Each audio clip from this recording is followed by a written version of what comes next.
ਜੀ ਹਾਂ, ਸਾਰੇ ਸਰੋਤਿਆਂ ਨੂੰ ਮੇਰੇ ਵੱਲੋਂ ਦਿਲਪ੍ਰੀਤ ਸਿੰਘ ਵੱਲੋਂ ਪਿਆਰ ਭਰੀ ਨਿੱਘੀ ਸਤਿ ਸ੍ਰੀ ਅਕਾਲ। ਹੁਣ ਸਮਾਂ ਹੋ ਗਿਆ ਪ੍ਰੋਗਰਾਮ ਖਬਰ ਤੇ ਨਜ਼ਰ ਬਲਤੇਜ ਪੰਨੂ ਜੀ ਦੇ ਨਾਲ। ਪ੍ਰੋਗਰਾਮ ਸ਼ੁਰੂ ਕਰਨ ਤੋਂ ਪਹਿਲਾਂ ਅੱਜ ਖਬਰ ਤੇ ਨਜ਼ਰ ਦੇ ਸਪਾਂਸਰਾਂ ਦਾ ਬਹੁਤ ਬਹੁਤ ਧੰਨਵਾਦ ਕਰਨਾ ਚਾਹੁੰਦੇ ਹਾਂ। ਖਾਲਸਾ ਇੰਸ਼ੋਰੈਂਸ ਸੈਨੋਜ਼ੇ ਤੋਂ, ਗੁਰਦੀਪ ਸਿੰਘ ਬਿਰਦੀ ਕਲੋਵਿਸ ਤੋਂ, ਇਸ਼ਾਨਜੀਤ ਸਿੰਘ ਖਲੋਟੀ ਯੂਬਾ ਸਿਟੀ ਤੋਂ, ਸਤਨਾਮ ਸਿੰਘ ਸ਼ੇਰਗਿੱਲ ਸੈਲਮਾ ਤੋਂ, ਬਹਾਦਰ ਸਿੰਘ ਗਿੱਲ ਫਾਊਲਰ ਤੋਂ, ਸੁੱਚਾ ਸਿੰਘ ਜੀ ਫਰੈਜ਼ਨੋ ਤੋਂ, ਹਰਵਿੰਦਰ ਸਿੰਘ ਸਮਰਾ ਯੂਬਾ ਸਿਟੀ ਤੋਂ ਅਤੇ ਜੱਸੀ ਗਿੱਲ ਪਲੰਬਿੰਗ ਵਾਲੇ ਬੇਕਰਸਫੀਲਡ ਤੋਂ। ਸਪਾਂਸਰਾਂ ਦਾ ਬਹੁਤ ਬਹੁਤ ਧੰਨਵਾਦ ਕਰਦੇ ਹਾਂ। ਅਤੇ ਹੁਣ ਸਵਾਗਤ ਕਰਦੇ ਹਾਂ ਬਲਤੇਜ ਪੰਨੂ ਜੀ ਦਾ। ਬਲਤੇਜ ਪੰਨੂ ਜੀ, ਸਤਿ ਸ਼੍ਰੀ ਅਕਾਲ, ਜੀ ਆਇਆਂ ਨੂੰ। ਸਤਿ ਸ਼੍ਰੀ ਅਕਾਲ ਦਿਲਪ੍ਰੀਤ, ਧੰਨਵਾਦ, ਬਹੁਤ ਮਿਹਰਬਾਨੀ। ਔਰ ਅੱਜ ਦੇ ਪ੍ਰੋਗਰਾਮ ਦੇ ਵਿੱਚ ਕੋਸ਼ਿਸ਼ ਕਰਦੇ ਹਾਂ ਜੀ ਜਿੰਨਾ ਕੁ ਹੋ ਸਕੇ। ਸਿਹਤ ਜਿਹੜੀ ਆ ਉਹ ਠੀਕ ਨਾ ਹੋਣ ਕਰਕੇ ਕੁਛ ਦਿਨ ਜਿਹੜਾ ਜੀ ਉਹ ਲੱਗਣਗੇ ਨੋਰਮਲ ਹੋਣ ਦੇ ਵਾਸਤੇ, ਪਰ ਫਿਰ ਵੀ ਜੋ ਕੁਛ ਵੀ ਵਾਪਰ ਰਿਹਾ ਜੀ ਉਹਦੇ ਤੇ ਇੱਕ ਝਾਤ ਮਾਰਦੇ ਹਾਂ ਜੀ। ਲਗਾਤਾਰ 4 ਸਾਲ ਝੂਠ ਬੋਲਣ ਤੋਂ ਬਾਅਦ ਤੁਸੀਂ ਇਹ ਕਹਿ ਲਓ ਕਿ ਜਿਹੜੇ ਵਿਦੇਸ਼ ਮੰਤਰੀ ਸੀ ਉਹਨਾਂ ਨੂੰ ਇਹ ਮੰਨਣਾ ਪਿਆ, ਪਹਿਲਾਂ ਰਾਜ ਸਭਾ ਦੇ ਵਿੱਚ ਫਿਰ ਲੋਕ ਸਭਾ ਦੇ ਵਿੱਚ, ਕਿ ਜਿਹੜੇ 39 ਭਾਰਤੀ ਅਗਵਾ ਕਰ ਲਏ ਗਏ ਸੀਗੇ ਆਈਸਿਸ ਤੇ ਅੱਤਵਾਦੀਆਂ ਦੇ ਵੱਲੋਂ, ਉਹਨਾਂ ਦੀ ਮੌਤ ਹੋ ਚੁੱਕੀ ਹੈ। ਹਾਲਾਂਕਿ ਜਦੋਂ ਇਹ ਘਟਨਾ ਹੋਈ ਸੀ ਤਾਂ ਹਰਜੀਤ ਮਸੀਹ ਨਾਮ ਦਾ ਇੱਕ ਨੌਜਵਾਨ ਜਿਹੜਾ ਪੰਜਾਬ ਤੋਂ ਹੀ ਸੀਗਾ, ਕਾਲਾ ਅਫਗਾਨਾ ਪਿੰਡ ਦਾ, ਉਹਨੇ ਆ ਕੇ ਇਹ ਗੱਲ ਕਹਿ ਦਿੱਤੀ ਸੀਗੀ ਕਿ ਉਹਦੇ ਸਾਹਮਣੇ ਗੋਲੀਆਂ ਜਿਹੜੀਆਂ ਉਹ ਮਾਰੀਆਂ ਗਈਆਂ, ਪਰ ਉਹਨੂੰ ਨਹੀਂ ਮੰਨਿਆ ਗਿਆ, ਬਲਕਿ ਖੁਫੀਆ ਏਜੰਸੀਆਂ ਜਿਹੜੀਆਂ ਸੀਗੀਆਂ ਉਹ ਹਰਜੀਤ ਮਸੀਹ ਨੂੰ ਧੂਈ ਫਿਰਦੀਆਂ ਰਹੀਆਂ। 5-5.5 ਮਹੀਨੇ ਹਰਜੀਤ ਮਸੀਹ ਨੂੰ ਜੇਲ੍ਹਾਂ ਦੇ ਵਿੱਚ ਵੀ ਜਿਹੜੇ ਸੀ ਉਹ ਲਾਉਣੇ ਪਏ। ਵਿਦੇਸ਼ ਮੰਤਰੀ ਜਿਹੜੇ ਕਹਿੰਦੇ ਜੀ ਕਿ ਅਸੀਂ ਏਦਾਂ ਕਿਸੇ ਦੇ ਕਹੇ ਦੇ ਉੱਤੇ ਇਹ ਪੁਸ਼ਟੀ ਨਹੀਂ ਸੀ ਕਰ ਸਕਦੇ ਕਿ ਇਹ ਜਿਉਂਦੇ ਨਹੀਂ। ਉਹਨਾਂ ਨੇ ਜਿਹੜੀ ਕਹਾਣੀ ਦੱਸੀ ਹੈ ਕਿ ਜੋ ਕੁਛ ਉਹਨਾਂ ਨੇ ਉੱਥੋਂ ਲਾਸ਼ਾਂ ਪਟਵਾਈਆਂ, ਫਿਰ ਉਹਨਾਂ ਦਾ ਜਿਹੜਾ DNA ਟੈਸਟ ਮੈਚ ਕੀਤਾ, ਫਿਰ ਜਾ ਕੇ ਹੁਣ ਉਹ ਕਹਿਣ ਜੋਗੇ ਹੋਏ ਆ ਕਿ 39 ਜਿਹੜੇ ਸੀਗੇ ਜੀ ਇਹ ਮਾਰੇ ਗਏ। ਇਹਦੇ ਨਾਲ ਹਾਲਾਂਕਿ 70 ਤਾਂ ਪਹਿਲਾਂ ਹੀ ਵਿਛ ਗਏ ਸੀਗੇ, ਪਰ ਹੁਣ ਸਰਕਾਰ ਦੇ ਵੱਲੋਂ ਕਨਫਰਮ ਕਰਨ ਤੋਂ ਬਾਅਦ ਤੁਸੀਂ ਕਹਿ ਲਓ ਕਿ ਇਹ ਲੋਕ ਰੋਜ਼ ਮਰਦੇ ਰਹੇ ਆ। ਪਰਿਵਾਰ ਵਾਲੇ, ਉਹਨਾਂ ਨੂੰ ਇਹੀ ਨਹੀਂ ਸੀ ਪਤਾ, ਇੱਕ ਪਾਸੇ ਅੱਖੀਂ ਵੇਖਣ ਵਾਲੇ ਕੁਛ ਕਹਿ ਰਹੇ ਸੀਗੇ, ਸਰਕਾਰ ਕੁਛ ਕਹਿ ਰਹੀ ਸੀਗੀ, ਇਹ ਵਿੱਚ ਵਿਚਾਲੇ ਸੀ, ਕਿਉਂਕਿ ਏਦਾਂ ਦੀ ਆਸ ਕਦੇ ਵੀ ਮੁੱਕਦੀ ਨਹੀਂ। ਪਰਿਵਾਰ ਵਾਲੇ ਹਮੇਸ਼ਾ ਪੋਜ਼ਿਟਿਵ ਹੀ ਸੋਚਦੇ ਆ ਕਿ ਸ਼ਾਇਦ ਸਰਕਾਰ ਸੱਚੀ ਹੋਵੇ, ਉਹਨਾਂ ਦੇ ਜੀਅ ਜਿਹੜੇ ਆ ਜੀ ਉਹ ਘਰ ਦੇ ਵਾਪਸ ਆ ਜਾਣ। ਇਸ ਤਰ੍ਹਾਂ ਹੋਇਆ ਨਹੀਂ, ਇਹ ਸਾਰੇ ਦੇ ਸਾਰੇ ਜਿਹੜੇ ਆ ਜੀ ਉਹ ਮਾਰੇ ਗਏ ਆ। ਇਸ ਵੇਲੇ ਮਾਝੇ ਤੇ ਦੁਆਬੇ ਦੇ ਪਿੰਡਾਂ ਦੇ ਵਿੱਚ 70 ਜਿਹੜੇ ਆ ਜੀ ਉਹ ਵਿਛੇ ਪਏ ਆ। ਕਰਤਾਰਪੁਰ ਜਿਹੜਾ ਖਾਨਕੇ ਫਤਿਹਪੁਰ ਦੇ ਨੇੜੇ ਆ, ਜੰਡੇ ਸਰਾਏ ਕੋਲੇ, ਉੱਥੇ ਸੋਗ ਫੈਲਿਆ ਹੋਇਆ। ਗੁਰਾਇਆਂ ਦੇ ਵਿੱਚ ਜਿਹੜਾ ਸੋਗ ਫੈਲਿਆ, ਨਡਾਲਾ, ਆਦਮਪੁਰ, ਇੱਥੇ ਸਾਰੇ ਜਗ੍ਹਾ ਦੇ ਉੱਤੇ ਜਿਹੜੇ ਜੀ ਉਹ 70 ਵਿਛੇ ਹੋਏ ਆ। ਮਾਝੇ ਦੀ ਜੇ ਗੱਲ ਕਰੀਏ ਤਾਂ ਮਾਝੇ ਤੋਂ ਬਹੁਤ ਵੱਡੀ ਗਿਣਤੀ ਦੇ ਵਿੱਚ ਇਹਦੇ ਵਿੱਚ ਸਨ ਮਰਨ ਵਾਲਿਆਂ ਦੇ ਵਿੱਚ। ਉਹਨਾਂ ਪਿੰਡਾਂ ਦੇ ਵਿੱਚ ਰੋਣਾ ਜਿਹੜਾ ਉਹ ਵੇਖਿਆ ਨਹੀਂ ਜਾ ਰਿਹਾ। ਛਾਉਣੀ ਕਲਾਂ, ਜੈਤਪੁਰ ਜਿਹੜੇ ਦੁਆਬੇ ਦੇ ਪਿੰਡ ਨੇ, ਇਹਨਾਂ ਦੇ ਵਿੱਚ ਜਿਹੜੇ 70 ਆ ਉਹ ਵਿਛੇ ਹੋਏ ਆ। ਬਲਾਚੌਰ ਜਿਹੜੀ ਮਾਂ ਹੈ ਉਹ ਰੋ ਰੋ ਕੇ ਕਮਲੀ ਹੋਈ ਹੈ ਜੀ, ਜਿਹੜੀ ਕਿ ਇਹ ਕਹਿੰਦੀ ਆ ਕਿ ਸਿਰਫ ਇੰਨਾ ਦੱਸ ਦਿਓ ਕਿ ਉਹਦੇ ਪੁੱਤ ਨੇ ਕਦੋਂ ਆਉਣਾ, ਪਰ ਇਹਨਾਂ ਪਰਿਵਾਰਾਂ ਦੇ ਜੀਆਂ ਨੂੰ ਹੁਣ ਇਹ ਨਹੀਂ ਪਤਾ ਕਿ ਉਹਨਾਂ ਦੇ ਜਿਹੜੇ ਇਹ ਜੀਅ ਕਦੀ ਵੀ ਵਾਪਸ ਨਹੀਂ ਆਉਣੇ। ਦੇਖੋ, ਜੋ ਕੁਛ ਹੋ ਗਿਆ ਉੱਥੇ ਉਹ ਇੱਕ ਵੱਖਰੀ ਗੱਲ ਸੀਗੀ, ਪਰ ਜਿਸ ਤਰੀਕੇ ਦੇ ਨਾਲ ਗੁੰਮਰਾਹ ਕੀਤਾ ਜਾਂਦਾ ਰਿਹਾ, ਇਹ ਨਹੀਂ ਸਮਝ ਆ ਰਹੀ ਕਿ ਕਾਰਨ ਕੀ ਸੀਗਾ। 4 ਸਾਲ ਤੱਕ ਵਿਦੇਸ਼ ਮੰਤਰੀ ਇਹ ਕਿਉਂ ਕਹਿੰਦੇ ਰਹੇ ਕਿ ਉਹਨਾਂ ਦੇ ਸੰਪਰਕ ਦੇ ਵਿੱਚ ਨੇ। ਇਹ ਵੀ ਕਿਹਾ ਗਿਆ ਕਿ ਉਹ ਮੌਸੂਲ ਦੀ ਜੇਲ੍ਹ ਦੇ ਵਿੱਚ ਨੇ। ਮੀਡੀਆ ਮੌਸੂਲ ਪਹੁੰਚ ਗਿਆ ਉਦੋਂ, ਔਰ ਇਹ ਪਤਾ ਲਾਇਆ ਕਿ ਮੌਸੂਲ ਦੇ ਵਿੱਚ ਤਾਂ ਜੇਲ੍ਹ ਹੀ ਕੋਈ ਨਹੀਂ। ਫਿਰ ਉਹ ਕਿਹੜੀ ਜੇਲ੍ਹ ਦੇ ਵਿੱਚ ਸੀ ਇਹ ਕਿਹਾ ਗਿਆ ਨਹੀਂ, ਉਹ ਤੋਂ ਅਗਲੇ ਸ਼ਹਿਰ ਤਬਦੀਲ ਹੋ ਗਏ ਸੀਗੇ। ਭਾਵ ਕਿ 4 ਸਾਲ ਤੱਕ ਗੁੰਮਰਾਹ ਕਰਨ ਤੋਂ ਬਾਅਦ ਹੁਣ ਆਖਿਰ ਜਿਹੜਾ ਜੀ ਇਹ ਮੰਨਣਾ ਪਿਆ। ਬੜਾ ਦੁਖਦਾਈ ਅੰਤ ਜਿਹੜਾ ਜੀ ਉਹ ਕਿਹਾ ਜਾ ਸਕਦਾ ਹੈ। 4 ਸਾਲ ਇਹਨਾਂ ਨੇ ਉਡੀਕਿਆ।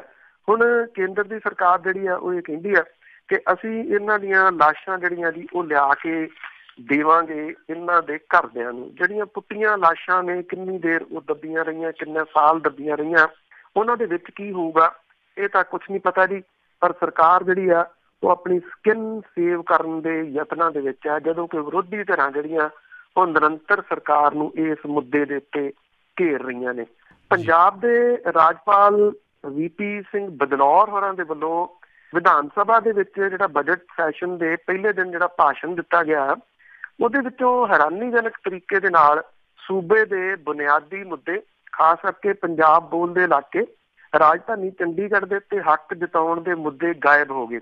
ਭਾਸ਼ਣ ਦੇ ਵਿੱਚ ਰਾਜਪਾਲ ਦੇ ਵੱਲੋਂ ਪਾਣੀਆਂ ਦੀ ਰਾਖੀ ਦੀ ਗੱਲ ਤਾਂ ਕੀਤੀ ਗਈ, ਪਰ ਗੁਆਂਢੀ ਸੂਬਿਆਂ ਦੇ ਨਾਮ ਦਾ ਜ਼ਿਕਰ ਕਰਨ ਤੋਂ ਗੁਰੇਜ਼ ਕੀਤਾ ਗਿਆ। ਰਾਜਪਾਲ ਦੇ ਵੱਲੋਂ ਨਸ਼ਿਆਂ ਦੀ ਸਮਗਲਿੰਗ ਦੇ ਨਾਲ ਸੰਬੰਧਿਤ ਪਹਿਰਾ ਜਦੋਂ ਪੜ੍ਹਿਆ ਜਾ ਰਿਹਾ ਸੀ ਤਾਂ ਵਿਧਾਨ ਸਭਾ ਦੇ ਵਿੱਚ ਵਿਰੋਧੀ ਧਿਰ ਦੇ ਨੇਤਾ ਸੁਖਪਾਲ ਸਿੰਘ ਖਹਿਰਾ ਹੋਰਾਂ ਨੇ ਸਰਕਾਰ ਦੀ ਕਾਰਗੁਜ਼ਾਰੀ ਤੇ ਪ੍ਰਸ਼ਨ ਚਿੰਨ੍ਹ ਲਾਉਂਦਿਆਂ ਕਿਹਾ ਕਿ ਵੱਡੇ ਸਮਗਲਰਾਂ ਨੂੰ ਕਾਬੂ ਕਰਨ 'ਚ ਸਰਕਾਰ ਕਾਮਯਾਬ ਨਹੀਂ ਹੋਈ। ਰਾਜਪਾਲ ਵੱਲੋਂ ਆਪਣਾ ਭਾਸ਼ਣ ਜਿਹੜਾ ਸੀ ਉਹ ਜਾਰੀ ਰੱਖਿਆ ਗਿਆ। ਖਹਿਰਾ ਹੋਰਾਂ ਦੀ ਅਗਵਾਈ ਦੇ ਵਿੱਚ ਆਮ ਆਦਮੀ ਪਾਰਟੀ ਤੇ ਲੋਕ ਇਨਸਾਫ ਪਾਰਟੀ ਦੇ ਵਿਧਾਇਕਾਂ ਨੇ ਸਦਨ ਦੇ ਵਿੱਚੋਂ ਵਾਕਆਊਟ ਜਿਹੜਾ ਜੀ ਉਹ ਕੀਤਾ। ਅਕਾਲੀ ਦਲ ਵਾਲੇ ਹੈ ਹੀ ਨਹੀਂ ਸੀਗੇ ਔਰ ਆਪ ਦੇ ਦੋ ਵਿਧਾਇਕਾਂ ਕੁਲਤਾਰ ਸਿੰਘ ਸੰਧਵਾ ਤੇ ਅਮਰਜੀਤ ਸਿੰਘ ਸੰਦੋਹਾ ਆਪਣੀਆਂ ਸੀਟਾਂ ਤੇ ਡਟੇ ਰਹੇ।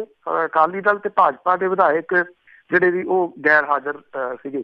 ਰਾਜਪਾਲ ਦੇ ਭਾਸ਼ਣ ਦਾ ਬਹੁਤਾ ਹਿੱਸਾ ਜਿਹੜਾ ਸੀਗੀਆਂ ਸਰਕਾਰ ਦੀਆਂ ਉਹਨਾਂ ਪ੍ਰਾਪਤੀਆਂ, ਵਾਅਦਿਆਂ, ਦਾਅਵਿਆਂ ਤੇ ਫੈਸਲਿਆਂ ਦੇ ਲੇਖੇ ਲੱਗਿਆ ਜਿਨ੍ਹਾਂ ਨੇ ਪੰਜਾਬ ਸਰਕਾਰ ਵੱਲੋਂ ਪ੍ਰਚਾਰ ਜਿਹੜਾ ਉਹ ਕੀਤਾ ਗਿਆ ਸੀਗਾ।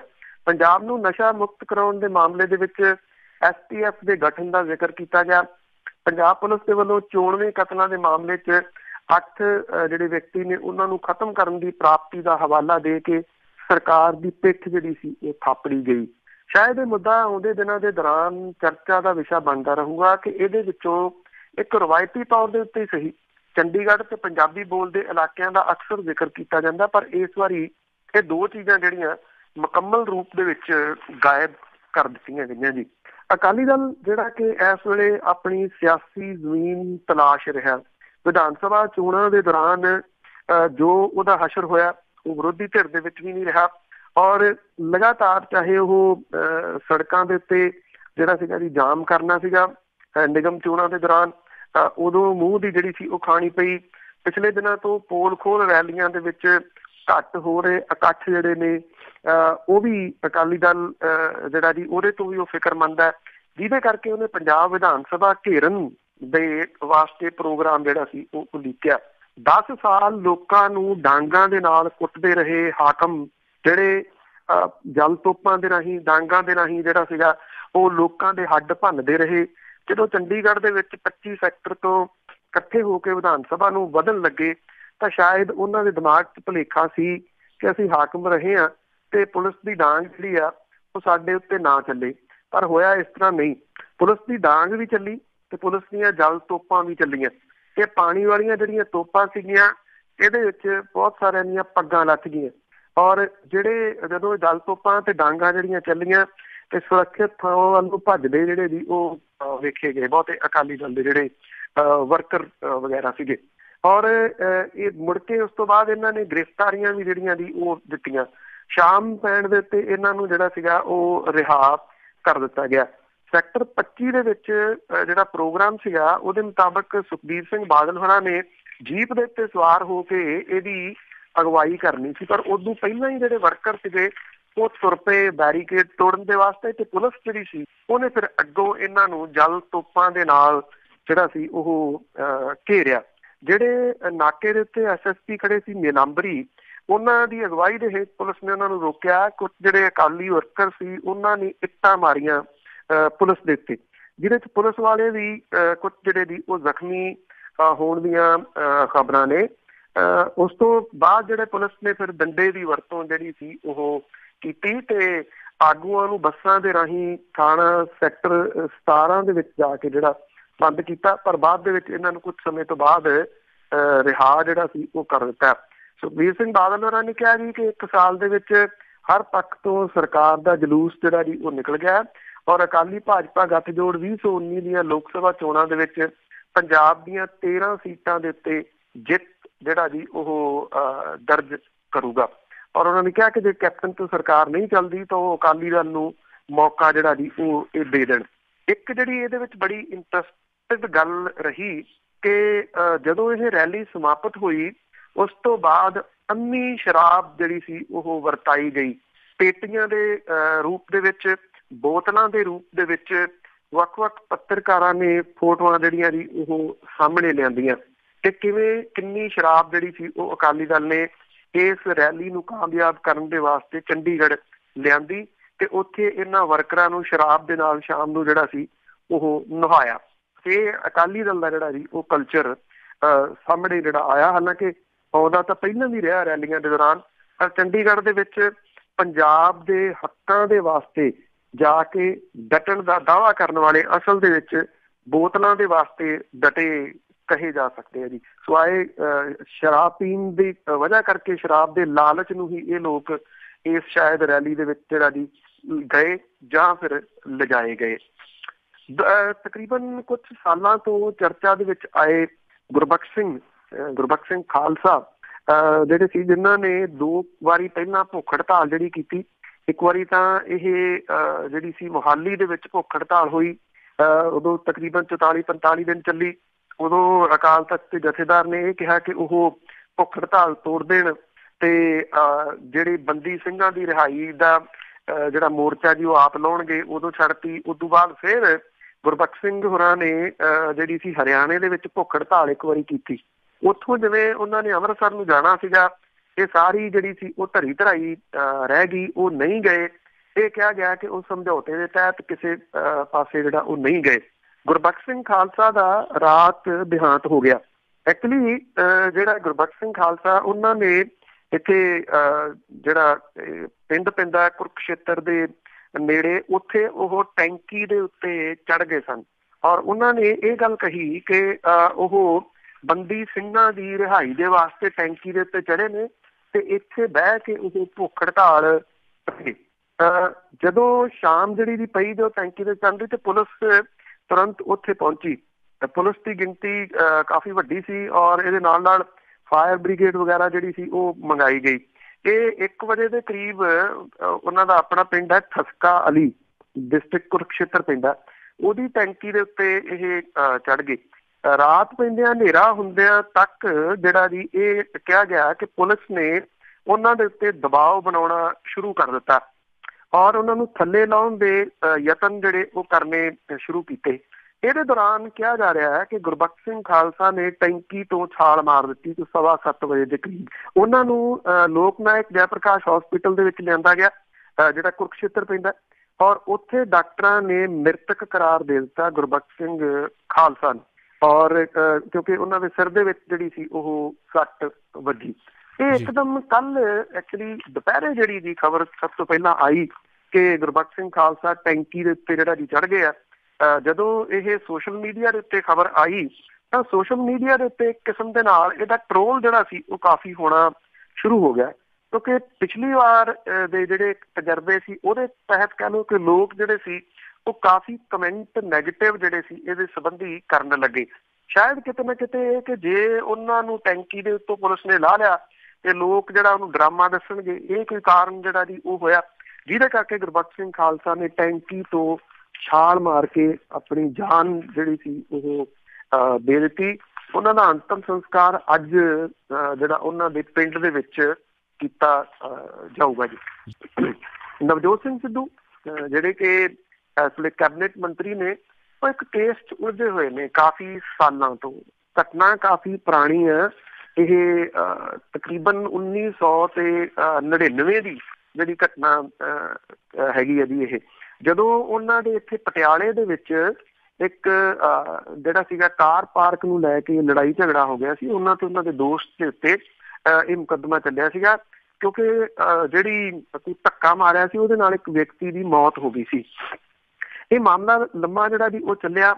ਹੇਠਲੀ ਅਦਾਲਤ ਨੇ ਸਤੰਬਰ 99 ਦੇ ਵਿੱਚ ਇਸ ਕਤਲ ਕੇਸ ਦੇ ਵਿੱਚੋਂ ਉਹਨਾਂ ਨੂੰ ਬਰੀ ਕਰਤਾ ਸੀਗਾ, ਪਰ ਹਾਈ ਕੋਰਟ ਨੇ ਨਵਜੋਤ ਸਿੰਘ ਸਿੱਧੂ ਤੇ ਉਹਨਾਂ ਦੇ ਸਾਥੀ ਜਿਹੜਾ ਸੰਧੂ ਸੀਗਾ ਉਹਨੂੰ ਜਿਹੜਾ ਜਾਣਬੁੱਝ ਕੇ ਕਤਲ ਕਰਨ ਦੀ ਥਾਂ ਉਹਦੇ ਮੌਤ ਦੀ ਦੋਸ਼ੀ ਜਿਹੜਾ ਉਹ ਠਹਿਰਾਇਆ ਸੀਗਾ।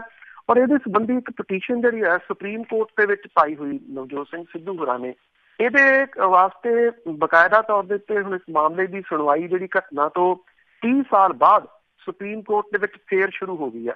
ਔਰ ਇਹਦੇ ਲਈ ਕੱਲ ਜਿਹੜੀ ਸੀ ਉਹ ਬਹਿਸ ਸ਼ੁਰੂ ਹੋਈ। ਨਵਜੋਤ ਸਿੰਘ ਸਿੱਧੂ ਹੋਰਾਂ ਨੇ ਪੰਜਾਬ ਤੇ ਹਰਿਆਣਾ ਹਾਈ ਕੋਰਟ ਵੱਲੋਂ ਉਹਨੂੰ ਦੋਸ਼ੀ ਠਹਿਰਾਏ ਜਾਣ ਦੇ ਵਿਰੁੱਧ ਸੁਪਰੀਮ ਕੋਰਟ ਦੇ ਵਿੱਚ ਪਟੀਸ਼ਨ ਜਿਹੜੀ ਇਹ ਦਾਇਰ ਕੀਤੀ ਹੋਈ ਸੀਗੀ। ਐਕਚੁਅਲੀ ਇਹ ਕਿਸ ਤਰ੍ਹਾਂ ਦੀ ਤਲਵਾਰ ਹੈ ਜਿਹੜੀ ਨਵਜੋਤ ਸਿੰਘ ਸਿੱਧੂ ਹੋਰਾਂ ਦੇ ਉੱਤੇ ਪਿਛਲੇ ਕਈ ਸਾਲਾਂ ਤੋਂ ਲਟਕਦੀ ਰਹੀ ਆ। ਇਹ ਵੀ ਕਿਹਾ ਜਾਂਦਾ ਹੈ ਕਿ ਉਹ ਬੀਜੇਪੀ ਤਾਂ ਸਾਥ ਨਹੀਂ ਸਨ ਦੇ ਛੱਡ ਰਹੇ, ਤਾਂ ਉਹਦਾ ਇੱਕ ਕਾਰਨ ਇਹ ਕੇਸ ਕਿਹਾ ਜਾਂਦਾ। ਜਦੋਂ ਪਿਛਲੇ ਦਿਨਾਂ ਦੇ ਵਿੱਚ ਇਹ ਗੱਲ ਚੱਲੀ ਸੀਗੀ ਕਿ ਗੁਜਰਾਤ ਦੀਆਂ ਤੇ ਹਿਮਾਚਲ ਦੀਆਂ ਚੋਣਾਂ ਦੇ ਵਿੱਚ ਉਹ ਕਾਂਗਰਸ ਵੱਲੋਂ ਪ੍ਰਚਾਰ ਕਰਨ ਦੇ ਵਾਸਤੇ ਕਿਉਂ ਨਹੀਂ ਗਏ, ਤਾਂ ਉਦੋਂ ਵੀ ਇਹ ਗੱਲ ਜਿਹੜੀ ਚੱਲਦੀ ਸੀ ਕਿ ਉਹਨਾਂ ਦੇ ਉੱਤੇ ਇਹ ਕੇਸ ਖੜਾ ਜਿਹਦੇ ਕਰਕੇ ਉਹ ਓਪਨਲੀ ਬੀਜੇਪੀ ਨਾਲ ਭਿੜਨਾ ਨਹੀਂ ਚਾਹੁੰਦੇ। ਪਰ ਜਦੋਂ ਕਾਂਗਰਸ ਦਾ ਸੰਮੇਲਨ ਹੋਇਆ ਉਹਦੇ ਵਿੱਚ ਨਵਜੋਤ ਸਿੰਘ ਸਿੱਧੂ ਹੋਰੀ ਖੁੱਲ੍ਹ ਕੇ ਜਿਹੜਾ ਜੀ ਉਹ ਬੋਲੇ ਕਿ ਤੁਸੀਂ ਮਹਿਜ਼ ਇਤਫਾਕ ਕਹਿ ਲਓ ਕਿ ਜਦੋਂ ਉਹ ਬੋਲੇ ਨੇ ਤਾਂ 2 ਦਿਨ ਬਾਅਦ ਜਿਹੜੀ ਇਹ ਸੁਣਵਾਈ ਸੀ ਉਹਦੀ ਬਹਿਸ ਜਿਹੜੀ ਜੀ ਉਹ ਸ਼ੁਰੂ ਹੋ ਗਈ ਸੁਪਰੀਮ ਕੋਰਟ ਦੇ ਵਿੱਚ। ਇੱਥੇ ਕੀ ਫੈਸਲਾ ਹੁੰਦਾ ਅਗਲੇ ਕੁਝ ਦਿਨਾਂ ਦੇ ਦੌਰਾਨ ਜਿਹੜਾ ਜੀ ਇਹ ਸਾਹਮਣੇ ਆ ਜਾਣ ਦੀ ਆਸ ਹੈ। ਭਾਰਤੀ ਕਿਸਾਨ ਯੂਨੀਅਨ ਦੇ ਵੱਲੋਂ ਜਿਹੜੀ ਚੀਮਾ ਮੰਡੀ ਦੇ ਵਿੱਚ ਧਰਨੇ ਦੇ 27ਵੇਂ ਦਿਨ ਜਿਹੜੀ ਕਿਸਾਨਾਂ ਦੀ ਜਥੇਬੰਦੀ ਆ ਉਹਦੇ ਆਗੂਆਂ ਨੇ ਪੁਲਿਸ ਨਾਕੇ ਤੋੜ ਕੇ ਦਿੱਲੀ ਵੱਲ ਨੂੰ ਕੂਚ ਜਿਹੜਾ ਜੀ ਉਹ ਕਰਨਾ ਸ਼ੁਰੂ ਕੀਤਾ। 22 ਫਰਵਰੀ ਨੂੰ ਦਿੱਲੀ ਜਾ ਰਹੇ ਕਿਸਾਨਾਂ ਦੇ ਟਰੈਕਟਰ ਟਰਾਲੀਆਂ ਦੇ ਕਾਫਲੇ ਨੂੰ ਚੀਮਾ ਮੰਡੀ ਦੇ ਵਿੱਚ ਘੇਰ ਲਿਆ ਗਿਆ ਸੀਗਾ, ਜਿਹਦੇ ਕਰਕੇ ਕਿਸਾਨ ਇੱਥੇ ਹੀ ਮੋਰਚੇ ਦੇ ਉੱਤੇ ਡਟ ਗਏ ਸੀਗੇ। ਔਰ ਕਿਸਾਨਾਂ ਦੇ ਵੱਲੋਂ ਗੱਲਬਾਤ ਕਰਨ ਸਰਕਾਰ ਦਾ ਕੋਈ ਨੁਮਾਇੰਦਾ ਜਿਹੜਾ ਜੀ ਨਹੀਂ ਇੱਥੇ ਇਹਨਾਂ ਦੇ ਕੋਲੇ ਆਇਆ। 27 ਦਿਨ ਇਹ ਬੈਠੇ ਰਹੇ। ਔਰ ਹੁਣ ਜਿਹੜੇ ਇਹ ਕਿਸਾਨ ਨੇ ਇਹਨਾਂ ਨੇ ਨਾਕੇ ਵਗੈਰਾ ਪੁਲਿਸ ਤੇ ਤੋੜ ਕੇ ਤੇ ਦਿੱਲੀ ਵੱਲ ਨੂੰ ਜਿਹੜਾ ਜੀ ਉਹ ਤੁਰਨਾ ਸ਼ੁਰੂ ਕਰ ਦਿੱਤਾ। ਪੁਲਿਸ ਨੇ ਸੁਨਾਮ ਮਾਨਸਾ ਸੜਕ ਦੇ ਉੱਤੇ ਨਾਕਾ ਲਾ ਕੇ ਕਿਸਾਨਾਂ ਨੂੰ ਰੋਕਣ ਦੀ ਕੋਸ਼ਿਸ਼ ਕੀਤੀ ਤਾਂ ਕਿਸਾਨਾਂ ਨੇ ਇਹ ਬੈਰੀਕੇਡ ਜਿਹੜੇ ਸੀ ਇਹ ਵੀ ਤੋੜ ਦਿੱਤੇ।